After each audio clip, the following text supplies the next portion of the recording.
RMC en Ukraine avec vous, Nicolas Poincaré. On vous retrouve, vous êtes à Kiev, la ville de Kiev qui est soumise à un couvre-feu de 36 heures, c'est-à-dire jusqu'à demain matin.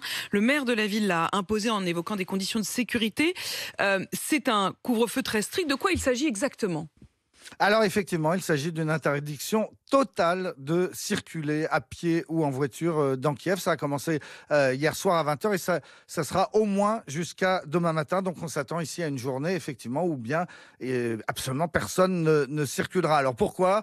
Eh bien la décision a été annoncée hier juste après ces 3 bombardements, vous savez, qui ont touché le centre-ville. Il y en a eu un de nouveau, un immeuble d'une dizaine d'étages résidentiel qui a été touché à 6h30 ce matin. Donc c'est la réponse des autorités de la ville à ces bombardements russes qui ont commencé hier sur le centre de Kiev. Et c'est un couvre-feu donc très strict, Nicolas.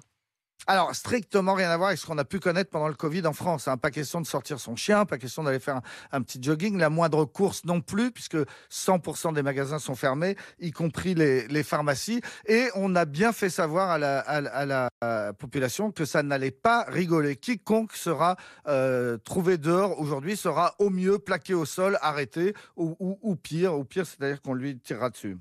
Est-ce que les habitants réussissent quand même à faire leurs courses, à trouver à manger ? Alors aujourd'hui non, tout est fermé, mais effectivement du coup, forcément hier, les gens sont allés faire quelques provisions. Mais ce qui m'a beaucoup frappé, c'est que ça s'est fait sans panique et avec une sorte de civisme, c'est-à-dire que les gens ne remplissent pas leur caddie en se disant on ne sait pas combien de temps ce couvre-feu va durer, il faut remplir le frigidaire, il faut remplir la cave. Ce serait mal vu d'acheter trop. J'ai vu un gérant d'un tout petit supermarché qui m'a dit attention, moi j'ai des pâtes là, mais si quelqu'un vient d'un seul coup et m'achète toutes mes pâtes, eh bien je lui mettrai un coup de poing dans la figure. C'est ça un peu l'état d'esprit. C'est soyons solidaires, achetons juste ce dont on a besoin. Et donc c'est sans panique hier que effectivement les gens ont fait quelques provisions dans l'attente pour se préparer à ce couvre-feu qui va durer 24 heures ou peut-être plus.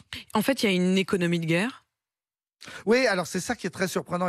On est allé avec Benoît Ballet dans un grand supermarché. Vous savez, à la sortie de la ville, il y a Auchan, il y a Leclerc, il y a des supermarchés, des hypermarchés.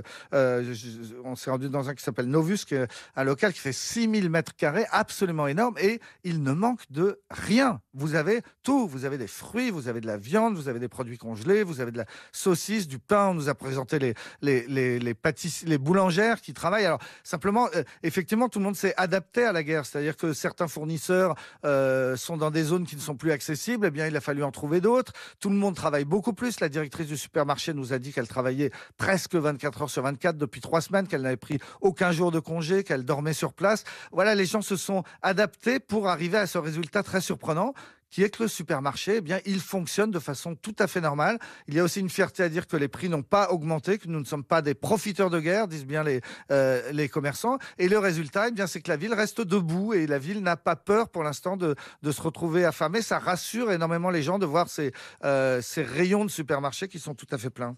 Merci beaucoup Nicolas. Nicolas Poincaré, vous êtes avec Benoît Ballet et vous êtes en Ukraine pour RMC.